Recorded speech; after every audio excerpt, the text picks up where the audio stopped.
ጋዜጠኛዋ በመንግስቱ ኃይለ ማርያም ቤት አሁን የምገኘው ሐራሬ ዚምባብዌ ገንሂል የተባለው ሰፈር ነው። ብዙዎቻችሁ ታውቁታላችሁ። የኮሎኔል መንግስቱ ኃይለ ማርያም መኖሪያ ቤት ውስጥ ነው የምገኘው።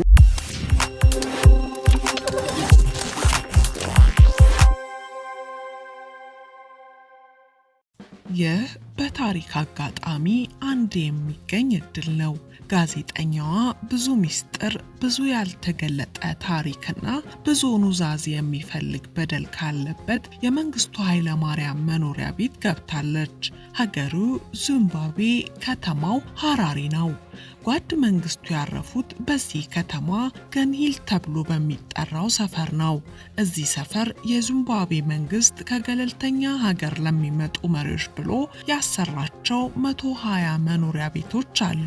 ከነዚህ መሃል በአንዱ ውስጥ መንግስቱ ከሚስታቸውና ልጆቻቸው ጋር የስደት ኑሯቸውን ይገፉበታል። ከጎረቤቶቻቸው አንጻር የመንግስቱ ቤት መዋኛ ገንዳ የሌለውና ስፋቱ መካከለኛ ቢሆንም ቤተሰቡ ከጠባቂዎቻቸውና ሰራተኞቻቸው ጋር በምቾት ይኖሩበታል። አንዳንድ ጊዜ የዚምባብዌ መንግስት አሳልፎ ቢሰጣቸውስ ሲሉ ስጋታቸውን የሚገልጹ ሰዎች አሉ። ይህ ስጋት ግን መንግስቱን አያሰጋቸውም። ለምን ሲባሉ እንዲህ ብለዋል። ሮበርት ሙጋቤ ጨዋ ሰው ነበር። ስለኔ ጋዜጠኞች ሲጠይቁት ቃለ መጠይቅ ከመስጠት ተቆጥቦ ከተቀመጠና በኢትዮጵያ ጉዳይ ጣልቃ እስካልገባ ድረስ አሳልፈን አንሰጠውም ብሏል። በእርግጥ ይላሉ ጓድ መንግስቱ። በእርግጥ ሙጋቤም ከወረደ በኋላ ተተኪዎቹም አሳልፈው እንደማይሰጡኝ እርግጠኛ ነኝ። ምክንያቱም እኔ የሙጋቤ ብቻ ሳልሆን የዚምባብዌ ሕዝብ እንግዳ ነኝ። መንጌን በአካል አግኝታ እነዛ ለሚሊዮኖች ማለቅ ምክንያት የሆኑ ልጆቻቸውን ለመጨበጥ የታደለችው ጋዜጠኛ ያን አጋጣሚ እንዴት ተተርከዋለች? የዚምባብዌ መንግስት ለኮሎኔል መንግስቱ ከመደበላቸው የሴኩሪቲ ሰዎች አንዱ የሆቴሌን በር አንኳኳ። የምወስዳቸውን ዕቃዎች ፈትሾ አስፈላጊውን የደህንነት ሥራ ከጨረሰ በኋላ በመኪና ይዞኝ ወደ ገንሂል ነጎደ። በወይን ጠጅ ቀለም አበቦቻቸው ባሸበረቁት የጃካራንዳ ዛፎች የተዋቡትን የሐራሬን መንገዶች እያቋረጥን መንግስቱና ቤተሰባቸው ከሚኖሩበት ቪላ ስንደርስ እሳቸው ራሳቸው ከግቢው መሃል ቆሞ አገኘናቸው። ቀይ ቡናማ አይነት ቀለም ያለው ሱሪና ወፈር ያለ ባለዚፕ ቡኒ ጫማ አድርገዋል።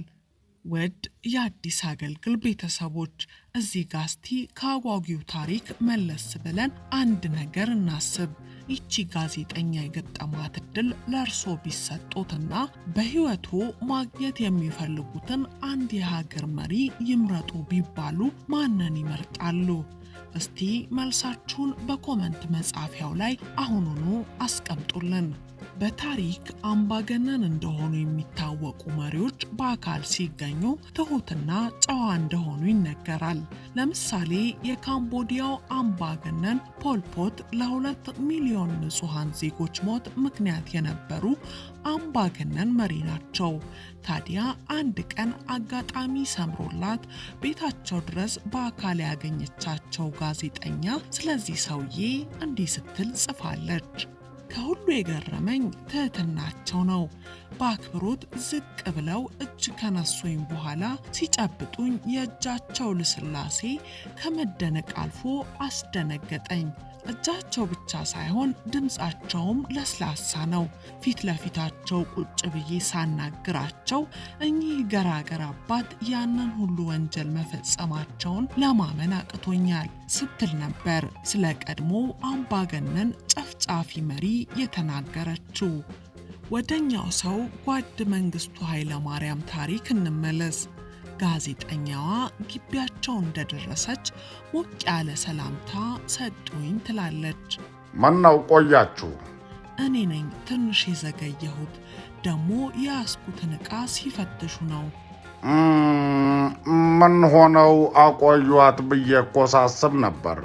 ደግሞ የክፍልሽ ቁጥር እንጂ የሆቴሉን ስልክ አልያዝኩም። ነይ ግቢ ከበርድ ላይ አሉና እየመሩ ወደ ቤት አስገቡኝ። ሳሎን ከሶፋው ላይ አረፍ አልኩ። ቆይ ውብ አንቺን ልጥራት አሉና ድምፃቸውን ከፍ አድርገው ማዳም ነይ እንጂ አሏቸው። እንዴ ማዳም ነው እንዴ የሚሏቸው? አይ ስቀልድባት ነው። ወይዘሮ ባንቺ ዛሬም እንደተዋቡ ነው። የሥራ ሽርጣቸውን እንደለበሱ ከወጥ ቤት ውሃ የነካካ እጃቸውን በፎጣ እየጠራረጉ መጡና በፈገግታ ሰላምታ ሰጡኝና ተመልሰው ወደ ስራቸው ሄዱ። ለኔ መስተንግዶ ደፋ ቀና እያሉ እንደሆነ ገባኝ። ከመንግስቱ ጋር ጨዋታ ጀመርን። አዲስ አበባ እንዴት ነው አሉኝ። ይዘንባል፣ ይበርዳል። ቢመጡ ግን አዲስ አበባ ተለውጣ ያገኟታል። በጣም ብዙ ህንፃዎች እየተሰሩ ነው። መንገዶችም በጥሩ ሁኔታ እየተሰሩ ነው። ሰሞኑን ግን የመብራት ችግር አለ። እኔ ያለሁበት ሰፈር ለምሳሌ በሳምንት 2 ይጠፋል አልኳቸው። እኔ እኮ የማይገባኝ ያ ሁሉ ወንዝ እያለ ለምንድነው ህዝቡ መብራት የሚያጣው? አሉና በመገረም ጠየቁኝ። እኔ እንጃ። ያ ሁሉ ወንዝ እየፈሰሰ ዋቢ ሸበሌ አለ። የግልገል ጊቤንም ፕሮጀክት በሥራ ላይ ማዋል ጀምረን ነበር። እሱን ሁሉ ምን አድርገውት ነው ሲሉኝ ሲያወሩ የሰማሁትን እኔ እንጃ። የለገዳዲ ግድብ ደለል ሞልቶት መጠረግ ስለነበረበት ነው መሰለኝ አልኩ። ሕንፃዎችና መንገዶች በብዛት መሰራታቸው ጥሩ ነው። ቁም ነገሩ አነስተኛ አቅም ያለው ነዋሪ የራሱ ቤት ባለቤት እንዲሆን ከመንግስት እገዛ ይደረግለታል ወይ ነው። በእኛም ጊዜ አፓርታማዎችን መስራት ጀምረን ነበር። ለምሳሌ ሲኤምሲ የተባሉትን የመኖሪያ ፎቅ ቤቶች ያሰራ ነው የውጭ ሀገር ሰዎች መኖሪያ አጣን እያሉ በጣም ስለተቸገሩ ነው። አንዳንዶች እንዲያውም ቤት በማጣታቸው ጥለውን ይሄዱ አሉ እና በዚህ በጣም እናፍር ነበር። እኔም እስቲ እንደው ባካችሁ ሰፋ ሰፋ እያደረጋችሁ ስሩና አንድ አካባቢ አድርገን ስናበቃ ለመቆጣጠርም ይመቸናል። እዚያ እናስገባቸው። ምክንያቱም ይሄ ዲፕሎማት ነኝ እያለ የሚመጣው ሁሉ ጤነኛ እንዳይመስልሽ። እዚያ አንድ ላይ ከሆኑ ከእጃችን ወጥተው እንደልባቸው ሊፈነጩ አይችሉም። ለቁጥጥር ይመቸናል በማለት ነው ያሰራ ነው። ውድ የአዲስ አገልግል ቤተኞች፣ ጋዜጠኛዋ እንዲህ እያለች ልባቸው ከማይሞተው ጋሽ መንጌ ጋር ጨዋታውን ቀጥላለች። በነገራችሁ ላይ አብዛኛው ኢትዮጵያዊ በስም ብቻ የሚያውቋቸው ወይዘሮ ባንቺም ሰውየውን ሲጠሩ ጋሽ መንግስቱ እያሉ እንደሆነ ጋዜጠኛዋ ጽፋለች። ውድ ቤተሰቦች፣ እርስዎ ከላይ ከመረጡት መሪ ጋር በአካል ቢገናኙ ምን ይጠይቁታል? መሪውስ ምን የሚመልስሎት ይመስሎታል?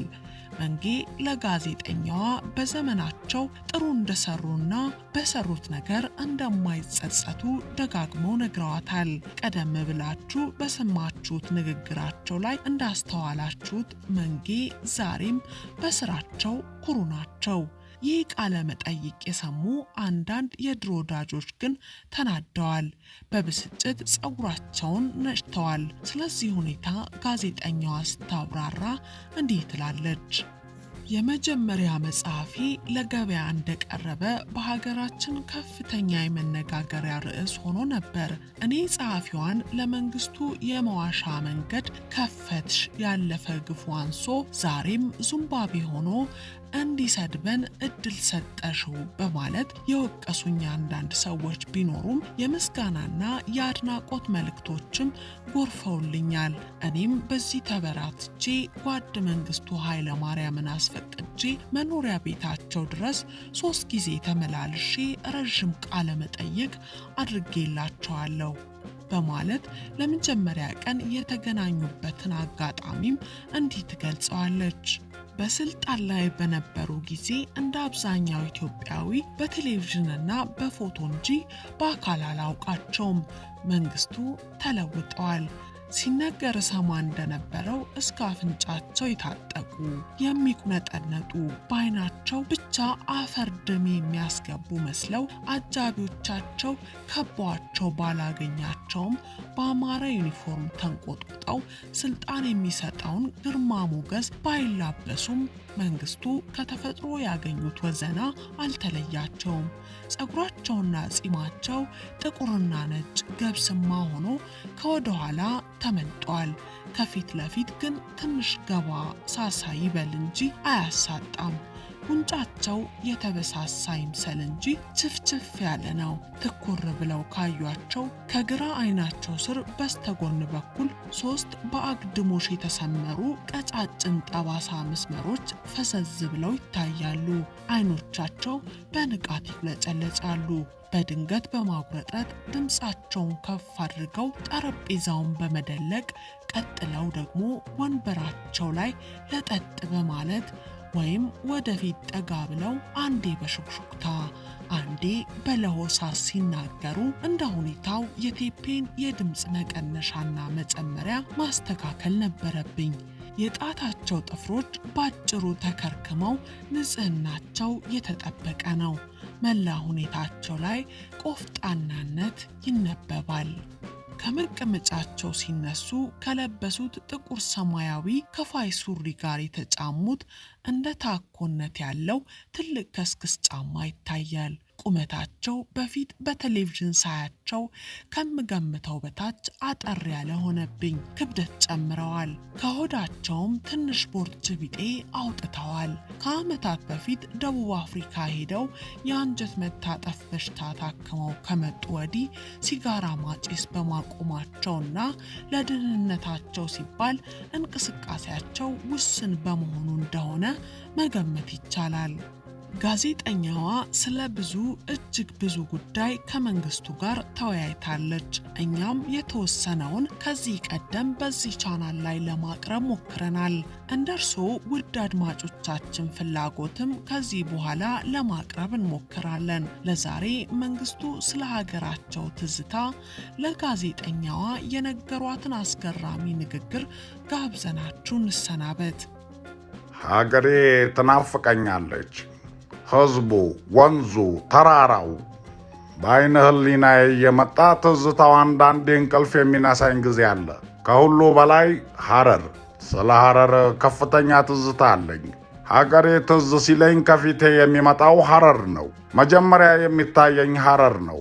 ይህን የምነግርሽ አንቺ ራስሽ የሐረር ልጅ ስለሆንሽ ትገነዘብኛለሽ። እዚያ ያሳለፍኩት ጊዜ ጨርሶ የሚረሳ አይደለም። በስልጣን ላይ በነበርኩ ጊዜም ብዙ ጊዜ ይሄድ ነበር። እሱም እንደ ንጉሱ በየዓመቱ መሄዱ ነው እያሉ ያሙኝ ነበር። እኔ እንኳ ብዙ ጊዜ የሚሄደው ያው ለስራ፣ በተለይም እዚያ ያለውን አንደኛውን አብዮታዊ ሰራዊታችንን ለመጎብኘት ነበር። የሀገር መሪ ሆኜ አንዱን ከአንዱ ማበላለጥ የለብኝም። ሁሉንም የኢትዮጵያ ክፍል በእኩልነት ነው የማየው። የአቅም ማጣት እንጂ 14ቱንም የአስተዳደር ክልል በልማት እንዲበለጽግ ምኞቴ ነበር። ተገንጣይ ወንበዴዎች የነበሩበትን ክልል ሁሉ ሳንለይ የተቻለንን አድርገናል። ኤርትራ ውስጥ በጦርነቱ የተነሳ መንገድ እየተዘጋ ህዝቡ ሲቸገር ስኳርና ቡና ሳይቀር በአውሮፕላን እያመላለስን እናድል ነበር። አንዳንዴ ሌላውን ክፍል እየበደልን ነበር ወደዚህ አካባቢ ጤፍና ሌሎችን ቁሳቁሶችን የምንልከው። ዛሬ ኢሳያስ ከሚያኖራቸው በተሻለ ነበር የሚያገኙት። ይህን ያሉት እንግዲህ ጓድ ናቸው። እኛ የእርሳቸውን ንግግር ቃል በቃል ያስቀመጥነው። በሚቀጥለው ክፍል የዚምባብዌ መንግስት ለጋዜጠኛዋ እንዴት እንደፈቀደላትና ሌሎች ያልተሰሙ ሚስጥሮችን እንነግራችኋለን።